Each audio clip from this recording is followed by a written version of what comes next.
Hello everyone, आज के इस वीडियो में 8th ग्रेड अभ्यास पुस्तिका क्लास 6 साइंस की जो आपकी बुक है इसका अध्याय 2 हम सॉल्व करेंगे और अध्याय का नाम है सजीव जगत में विविधता।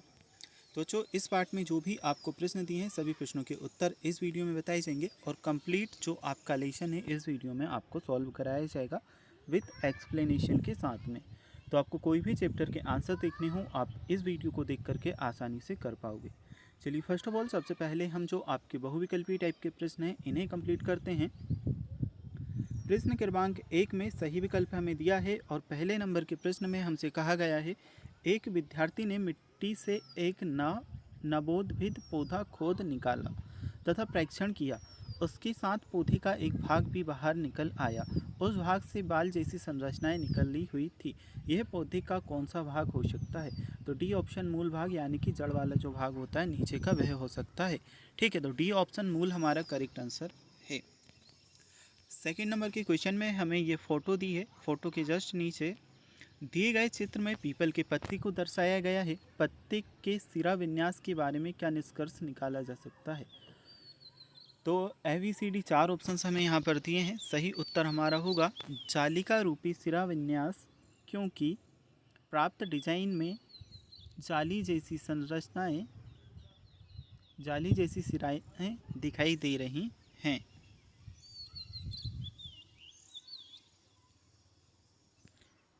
ठीक है, तो ये जो आपका सी वाला ऑप्शन है जालिका रूपी सिरा विन्यास, क्योंकि प्राप्त डिजाइन में जाली जैसी सिराएं दिखाई दे रही है, सी ऑप्शन सही है। नेक्स्ट हम देखते हैं तीसरे नंबर का प्रश्न। विद्यार्थी नीचे तालिका में सूचीबद्ध विभिन्न पौधों का परीक्षण करते हैं। पीपल, आम, नीम, केला और घास। विद्यार्थी ने इनमें से किस पौधे को समांतर शिरान्यास देखा होगा? ABCD 4 ऑप्शन हमें दिए हैं। केला तथा घास, ऑप्शन डी आपका सही उत्तर आएगा। चौथे नंबर के प्रश्न में कुछ इस प्रकार से हमें ये दो पौधे जो हैं इनकी चित्र दी गई है। अब यहाँ पर हमें दिया है मूसला जड़, पास जड़, रेशेदार जड़। यह आपका सही उत्तर होगा, यानी कि जो आपका बी वाला ऑप्शन है ये आपका करेक्ट आंसर रहेगा। मूसला जड़, रेशेदार जड़ और पार्श्व जड़। अब है पाँचवें नंबर का प्रश्न। ठंडे प्रदेशों में रहने वाले जीवों की सुरक्षा के लिए क्या अनुकूलता नहीं पाई जाती? ABCD 4 ऑप्शन यहाँ पर दिए हैं। केवल आ यानी कि पतली त्वचा, पहला वाला ऑप्शन यहाँ पर सही है। ए ऑप्शन करेक्ट आंसर होगा। नेक्स्ट है छठे नंबर का प्रश्न। अनुराधा अपने विद्यालय के बगीचे में देखती है कि कुछ पौधों की लता कोमल है और कुछ उन्हें चढ़ने और आगे बढ़ने के लिए सहारे की आवश्यकता है। वह लता है। ऑप्शन में दिए हैं विसर्पी लता, अवरोही लता, आरोही लता और काष्ठकीय तना। ऑप्शन जो हमारा है सी आरोही लता, ये सही उत्तर है। चलिए इसके बाद में देखते हैं सातवें नंबर का जो प्रश्न है इसे। चित्र में दर्शाए बीजपत्र को ध्यानपूर्वक देखकर निम्नलिखित बिंदुओं द्वारा उसमें बीजपत्र, शिराविन्यास और जड़ के प्रकार का पता लगाइए। ठीक है, तो चित्र ये हमें दिया है, सातवें नंबर का प्रश्न है। ऑप्शन में ABCD 4 ऑप्शन दिए हैं। सही उत्तर हमारा होगा द्विबीजपत्री जालिका, शिराविन्यास और मूसला जड़, यानी कि डी जो ऑप्शन है यह हमारा सही उत्तर है। द्विबीजपत्री जालिका, शिराविन्यास और मूसला जड़। इसके बाद में है आठवीं नंबर का प्रश्न। इस प्रश्न में हमसे पूछा है सविता की मां ने बगीचे में सब्जियों के पौधे लगाए। सविता ने बगीचे में लगे टमाटर के पौधे से कुछ टमाटर तोड़ते समय यह ध्यान दिया कि उस पौधे का तना कोमल और हरा है। आप पता लगाइए इसे किस वर्ग में रखा जा सकता है? ऑप्शन है हमारा ए वाला ऑप्शन साग सही उत्तर है। आठवें नंबर के प्रश्न के बाद में नौवीं नंबर का प्रश्न आ जाता है। एक विद्यार्थी द्वारा शंक्वाकार वृक्ष का चित्र बनाया गया है जिसकी पत्तियां नुकीली, शाखाएं लचीली और झुकी हुई प्रतीत होती हैं। यह वृक्ष किस क्षेत्र में पाया जाता है? उत्तर होगा सही पर्वतीय क्षेत्र, यानी कि डी ऑप्शन पर्वतीय क्षेत्र करेक्ट आंसर है।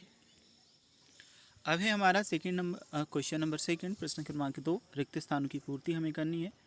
यहाँ पर शब्द हमें दिए हैं पवित्र, उपवन, भिन्न, समूहन, समांतर, जालिका रूपी और अनुकूलन। ठीक है, पहले नंबर का जो क्वेश्चन है इसे हम समझेंगे। पौधे और जंतुओं को उनकी सामान्य विशेषताओं के आधार पर समूह में व्यवस्थित करने की विधि समूहन कहा जाता है। तो पहले नंबर के रिक्त स्थान में समूहन आएगा।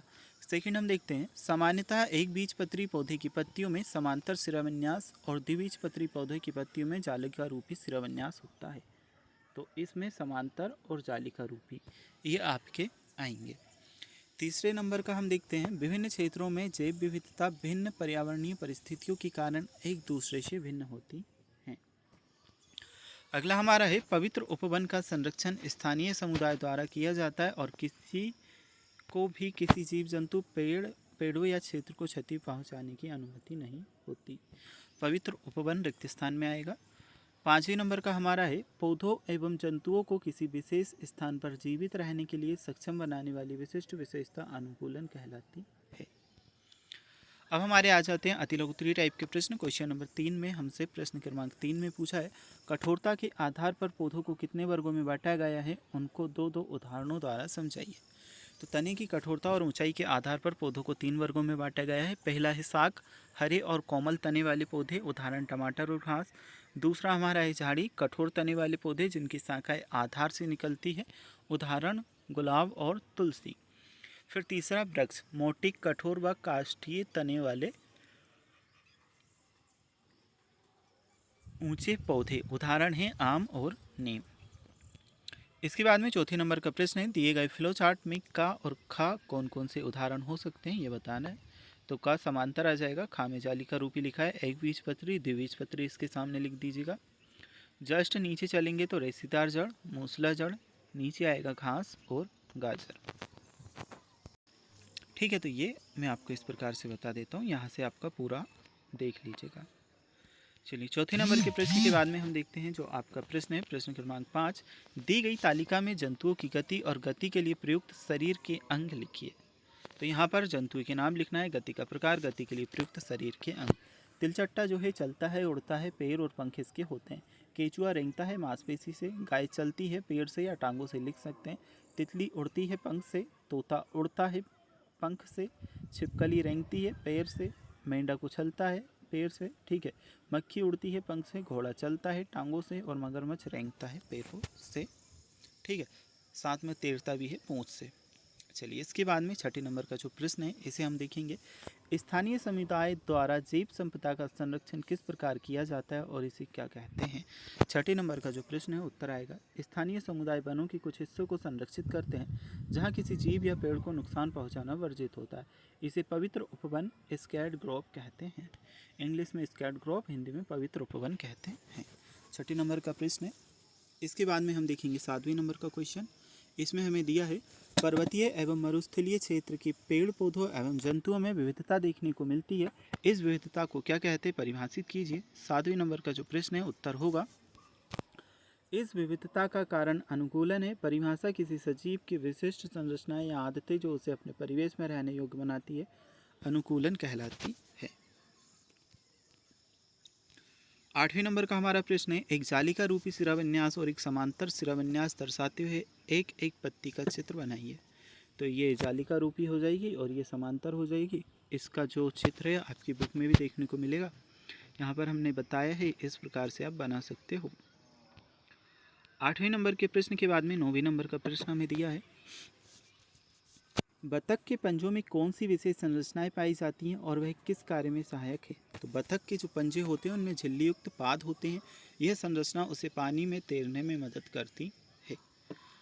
9वें नंबर के प्रश्न के बाद में 10वें नंबर का प्रश्न है, दिनेश अपने मित्र सुरेश से तर्क करता है कि गर्म मरुस्थल में रहने वाला ऊंट बिना जल पिए कई दिनों तक जीवित रह सकता है, क्यों। तो सुरेश द्वारा इसके स्पष्टीकरण के लिए कौन कौन से उत्तर दिए गए।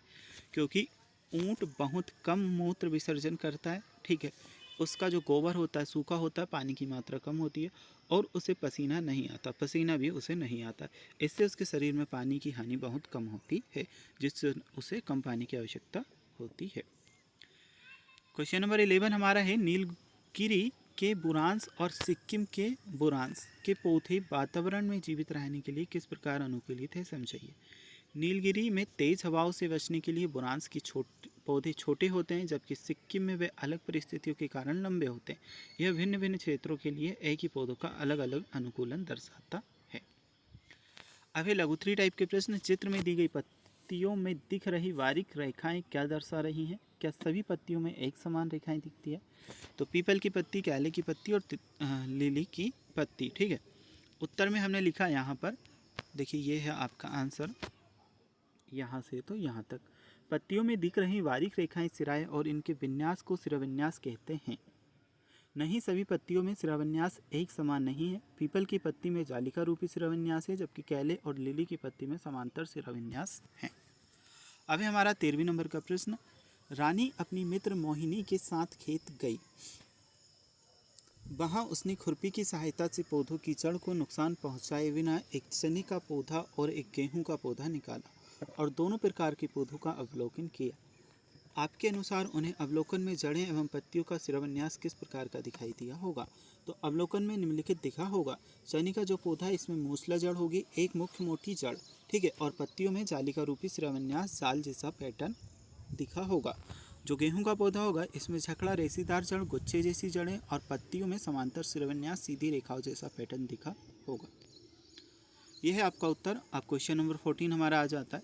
कक्षा शिक्षिका द्वारा बोर्ड पर तालिका में कुछ आंकड़े दिए गए हैं। आंकड़ों के समूह के आधार पर इन पौधों के उदाहरण का पता लगाइए और तालिका पूर्ण कर दिए गए प्रश्नों के उत्तर खोजिए। क्रमांक 1 है हमारा समूह है, बीज का प्रकार है, जड़ का प्रकार है, उदाहरण दिया है। पहले वाला अगर हम देखें, समूह का में बीज का प्रकार है, द्विबीजपत्री, मूसला जड़ है और गाजर चना है। सेकेंड हमें दिया है समूह खा, इसमें बीज का प्रकार एक बीजपत्री, जड़ का प्रकार झकड़ा जड़, तो गेहूं घास इसमें आएंगे। समूह का के पौधों में और क्या समानताएं हैं? समूह खा के पौधों में और क्या समानताएं हैं? तो उत्तर हमने लिखा समूह का के पौधों में और क्या समानताएं हैं। इसका उत्तर होगा इन पौधों की पत्तियों में जालिका रूपी सिराविन्यास होता है। और दूसरा जो हमसे प्रश्न पूछा इसका उत्तर होगा इन पौधों की पत्तियों में समांतर सिराविन्यास होता है। ठीक है, ये यहाँ पर मैंने प्रश्न और उत्तर दोनों लिख दिया। आपको ओनली वन उत्तर लिखना है, जैसे कि एक ये लाइन है और एक नीचे वाली लाइन है। अब है क्वेश्चन नंबर 15 यानी कि प्रश्न क्रमांक 15, मूसला जड़ तंत्र एवं झकड़ा जड़ तंत्र को दर्शाते हुए नामांकित चित्र बनाइए। तो ये मूसला वाली जड़ें होती हैं इस प्रकार की, जैसे कि यहाँ पर एक गाजर का पौधा दिखाई दे रहा है, इसकी जड़ दिखाई दे रही है, ऊपर पूरा पौधा है। और दूसरा जो हमें दिखाई दे रहा है गेहूं का दिखाई दे रहा है, इस प्रकार की झकड़ा जड़ें इसमें होती हैं। तो यह है 15वें नंबर का जो प्रश्न, इसके लिए आपका उत्तर। अब हम देखते हैं 16वें नंबर का प्रश्न, क्या सभी बीज एक जैसे होते हैं? क्या किसी पौधे के बीज जड़ों के प्रकार पत्ती के सिराविन्यास में परस्पर संबंध होता है? उदाहरण द्वारा समझाइए। उत्तर में हमने यहाँ पर किया है नहीं सभी बीज एक जैसे नहीं होते, बीज जड़ और सिराविन्यास में गहरा संबंध होता है। उदाहरण द्विबीजपत्री चने के पौधे में द्विबीजपत्री बीज, मूसला जड़ और पत्तियों में जालिका रूपी सिराविन्यास होता है। उदाहरण एक बीजपत्री का, गेहूं के पौधे में एक बीजपत्री बीज, झकड़ा जड़ और पत्तियों में समांतर सिराविन्यास होता है। तो यह है 16वें नंबर का प्रश्न और इसका उत्तर। अगर अभी तक आपने वीडियो को लाइक नहीं किया तो कर लीजिएगा। अगर आप हमारा व्हाट्सएप चैनल ज्वाइन करना चाहते हैं तो लिंक डिस्क्रिप्शन बॉक्स में मिलेगा, वहाँ से जाकर के ज्वाइन कर सकते हो। 17वें नंबर का प्रश्न आ जाता है, व्हाट्सएप चैनल पर आपको इंपॉर्टेंट अपडेट्स वगैरह और इंपॉर्टेंट क्वेश्चंस मिलते रहेंगे।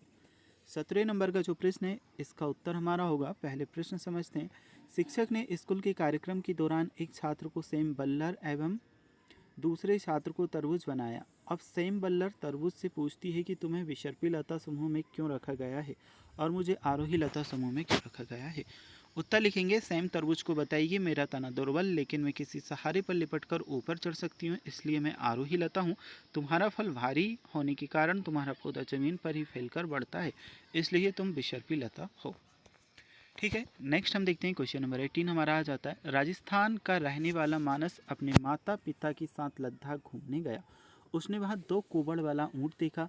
उसने अपने पिताजी से पूछा कि अपने यहाँ के ऊँट में तो एक ही कुबड़ होती है, लद्दाख के ऊँट में 2 कुबड़ क्यों पाई जाती हैं। उत्तर लिखेंगे, यह भिन्न वातावरण के कारण अनुकूलन का परिणाम है। लद्दाख एक ठंडा मरुस्थल है जहां भोजन की अधिक कमी हो सकती है। 2 कुबड़ में ऊँट अधिक वसा संचित कर सकता है जो उसे भोजन की कमी होने पर लंबे समय तक ऊर्जा प्रदान करती है और ठंड से भी बचाती है। बच्चों, लघु उत्तरीय टाइप के प्रश्न आपके कंप्लीट होते हैं। यहाँ से आपके दीर्घ उत्तरीय टाइप के प्रश्न स्टार्ट होंगे। तो प्रश्न क्रमांक 19 में हमसे पूछा है, मटर और गेहूं के बीज को 2-3 दिन के लिए पानी में भिगोइए। बीजों का आवरण हटाकर बीजों की संरचना को देखें। अब मटर और गेहूं के बीजों की संरचना का अवलोकन करें। क्या वे समान है अथवा भिन्न है, विस्तार पूर्वक समझाइए। उत्तर हम करेंगे, मटर और गेहूं के बीज भिन्न होते हैं। मटर का बीज यह द्विबीजपत्री होता है। भिगाने पर यह 2 भागों बीजपत्र में बढ़ जाता है। इसके पौधे में मूसलाजड़ और जालिका रूपी शिरोविन्यास होता है। वहीं गेहूं का जो बीज होता है एक बीजपत्री होता है, इसमें एक ही बीजपत्र होता है और यह दो भागों में नहीं बंटता। इसके पौधे में झकड़ा जड़ और समांतर शिरोविन्यास होता है। क्वेश्चन नंबर हमारा आ जाता है 20। एक क्षेत्र में जैव विविधता अन्य क्षेत्रों की जैव विविधता से अलग क्यों होती है? मरुस्थलीय एवं पर्वतीय क्षेत्र में पाए जाने वाले पादपों पौधों को आधार बनाकर समझाइए। अलग अलग क्षेत्रों की जलवायु भिन्न होती है, इसलिए वहाँ की जीव जंतु और पौधे जीवित रहने के लिए अनुकूलन कर लेते हैं, जिससे जैव विविधता अलग हो जाती है। मरुस्थलीय पौधे जैसे नागफनी पानी बचाने के लिए इनकी पत्तियां कांटों में बदल जाती है और तना गूदेदार होता है। पर्वतीय पौधे जैसे देवदार या शंक्वाकार होते हैं ताकि इन पर बर्फ न जमे और आसानी से फिसल जाए।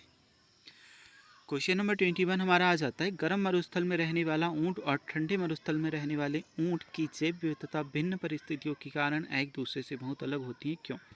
उत्तर इसका हम लिखेंगे, यह भिन्नता उनके अलग अलग वातावरण के प्रति अनुकूलन के कारण है। गर्म मरुस्थल का ऊंट लंबे पैर इसे गर्म रेत में एक कुबड़ ऊर्जा के लिए मदद करते हैं। ठंडे मरुस्थल का ऊंट घने बाल इसे ठंड से और दो कुबड़ भोजन की कमी के समय अधिक ऊर्जा के लिए मदद करते हैं। अब है हमारा क्वेश्चन नंबर 22। निम्नलिखित स्थानीय पौधों का अवलोकन नीचे लिखे निर्देशों के आधार पर कीजिए। नीम, तुलसी, आम, बबूल, आंवला, केला, गुड़हल। बीज की प्रकृति बताना है, जड़तंत्र, तने की प्रकृति, शिराविन्यास और अन्य विशेष लक्षण। तो नीम जो होता है द्विबीजपत्री होता है, मूसला जड़ होती है, वृक्ष कठोर होता है, जालिका रूपी शिराविन्यास पाया जाता है, औषधीय गुण भी होते हैं। तुलसी की बात करें तो द्विबीजपत्री होती है, मूसला जड़ पाई जाती है, झाड़ी होती है, पतला कठोर होता है, ठीक है, तना वगैरह, जालिका रूपी शिराविन्यास और सुगंधित व औषधीय पौधा होता है। ऐसे ही आम, बबूल, आंवला, केला, गुड़हल सभी की डिटेल्स जो है आप यहाँ से देख सकते हो। बच्चों हमने कोशिश की है कि जितना प्रश्न पूछा है उतना ही उत्तर दिया जाए, ज़्यादा प्रश्न को लंबा चौड़ा करके उत्तर ना दिया जाए, क्योंकि आपकी बुक में ही सीमित जगह आपको दी गई है। ज़्यादा अगर हम बड़ा आंसर लिखेंगे तो बुक में भी नहीं आएगा, इसलिए जो जो बेसिक चीज़ें थी, ज़रूरी चीज़ें थी, वही हमने क्वेश्चन में ऐड की हैं। क्वेश्चन नंबर 23 हम देखेंगे, का और खा। तो यहाँ पर आपको एक फ़ोटो देखने को मिलेंगे। मैदानों में पाई जाने वाली बकरी और पर्वतीय बकरी दोनों के चित्र दिए हैं। दिए गए चित्र को देखते हुए इनकी समानताएं एवं असमानताएं बताइए और इनमें पाए जाने वाले अंतरों का कारण स्पष्ट कीजिए। तो समानताएं होती हैं, शाकाहारी होती हैं और ठीक है, बोबीडे परिवार से स्तनधारी, खुर, आकार, आवाज़, सामाजिक व्यवहार और उपयोग, ये हमने लिखा है। ऐसे ही नीचे दूध, मांस, फाइबर, ऊन, बाल। तो ये जो प्रश्न है आपका यहाँ से कंप्लीट होता है। चलिए इसके बाद में देखते हैं आपका जो परियोजना कार्य है यह आपको दिया है। भारत की जैव विविधता के संरक्षण की दिशा में काम करने वाले भारतीय वैज्ञानिकों, वन्य जीव विज्ञानी की सूची तैयार कीजिए और उनके द्वारा किए गए कार्य का संक्षिप्त उल्लेख कीजिए। बच्चों लेसन आपका कंप्लीट हो चुका है। इसी लेसन में आपको प्रोजेक्ट कार्य दिया है लास्ट में, इसे हम सॉल्व कर रहे हैं। वैज्ञानिक का नाम व चित्र हमें चिपकाना है, तो यहाँ पर सालिम अली और उनका चित्र हमने चिपकाया है, नाम भी लिखा है, योगदान लिखा है। इन्हें भारत का पक्षी पुरुष कहा जाता है। उन्होंने पूरे भारत में पक्षियों का सर्वेक्षण किया और उनके बारे में विस्तार से लिखा। उन्होंने केवला देव राष्ट्रीय उद्यान जैसे कई पक्षी अभ्यारण्यों की स्थापना में मदद की। सेकंड में हमने लिखा डॉक्टर जानकी अम्माल के बारे में। यह भारत की प्रसिद्ध वनस्पति शास्त्री थी। उन्होंने भारत के पौधों की विविधता का अध्ययन और संरक्षण किया। उन्होंने केरल के साइलेंट वैली बचाओ आंदोलन में महत्वपूर्ण भूमिका निभाई थी। चलिए अब देखते हैं कैलाश सांखला के बारे में। तीसरे बार में हमने लिखा है, इन्हें भारत का बाघ पुरुष, टाइगर मैन ऑफ इंडिया कहा जाता है। ये बाघ परियोजना प्रोजेक्ट टाइगर के पहले निदेशक थे। उन्होंने भारत में बाघों के संरक्षण के लिए महत्वपूर्ण कार्य किए। ठीक है, तो प्रोजेक्ट नंबर 1 हमारा कंप्लीट हुआ। प्रोजेक्ट नंबर 2 में देखिए यह हमें दिया है, अपने दादा दादी से चर्चा कर विभिन्न प्रकार के पौधों और जंतुओं को खोजिए जो कि दादा दादी के समय में दिखाई देते थे परंतु वर्तमान समय में नहीं दिखाई देते। ऐसे पौधे जंतुओं का चित्र एकत्रित कर एक स्क्रैप बुक तैयार कीजिए। इसका आंसर भी हम देखेंगे। तीसरे नंबर का प्रश्न दिया है, भारत सरकार ने जैव विविधता के संरक्षण के लिए बाघ परियोजना की तरह अन्य कौन कौन सी परियोजनाएं संचालित की, पता लगाइए और तालिका में पूर्ण कीजिए। बच्चों आपको इस प्रकार से लिखना रहेगा, ठीक है, ये मैं आपको बता रहा हूँ। अब तीनों प्रश्नों के जो प्रोजेक्ट के आपके तीनों क्वेश्चन हैं इनके आंसर देख लीजिए। प्रोजेक्ट कार्य 1 मतलब पहला प्रश्न आप देखिए प्रोजेक्ट कार्य का। तो वैज्ञानिक का नाम चित्र बनाना था, तो नाम हमने लिखाया है, चित्र आप चिपका लीजिएगा। योगदान का संक्षिप्त उल्लेख भी किया है, जानकी अम्माल का किया और कैलाश सांखला का। ये आपके प्रोजेक्ट नंबर का पहला प्रश्न कंप्लीट हुआ। अब हम दूसरा प्रश्न यानी कि दूसरा प्रोजेक्ट देखते हैं। तो दादा दादी के समय में जीव जंतु और पौधे हमें बताना था। तो सबसे पहले गोरैया लिखी। पहले की स्थिति हर घर में दिखती थी, अब की स्थिति बहुत कम दिखती है। और दादा दादी की बात हमारे घर के छप्पर में घोंसला बनाती थी। ठीक है। इसी प्रकार जुगनू रात में चमकते थे, अब लगभग नहीं है। बचपन में खेतों में ढेरों जुगनू दिखते थे। गिद्ध आसमान में अक्सर दिखते थे, अब लुप्त प्राय हैं। मरे हुए जानवरों को झुंड में आते थे। महुआ का पेड़ गांवों में बहुत होते थे, अब कम बचे हैं। महुआ से तेल भी निकालते थे। देसी कपास खेतों में खूब बोई जाती थी, अब नई किस्में आ गई हैं। पुराने कपड़े टिकाऊ और मुलायम होते हैं। ठीक है। और हर पन्ने पर एक एक जीव पौधों का चित्र भी चिपका सकते हैं और नीचे ये विवरण है। ठीक है। भारत सरकार की संरक्षण परियोजनाएं, परियोजना का नाम बाघ परियोजना लिखा। लागू करने का समय भी हमने दिया है और बाघों का संरक्षण और भारत सरकार द्वारा किया गया कार्य भी हमने यहाँ पर लिखा है। तो ये आपके पहले नंबर के प्रश्न का उत्तर है। पहले प्रोजेक्ट का ये थोड़ा सा ऊपर नीचे हुआ है, ये दूसरे वाले का। ठीक है। सबसे पहले क्वेश्चन का, ये दूसरे प्रोजेक्ट का, और ये आपके तीसरे प्रोजेक्ट का आंसर है। तो बच्चों ये हम कंप्लीट कर चुके हैं। प्रोजेक्ट आप खुद से आपका दिमाग लगाकर भी सॉल्व कर सकते हो। तो पार्ट 1 और पार्ट 2 के सॉल्यूशन ऑलरेडी मैं आपको बता चुका हूँ। इसके बाद के या पहले के या कोई और लेसन के सॉल्यूशन आपको देखना है तो चैनल पर प्लेलिस्ट में जा कर के आप देख सकते हैं।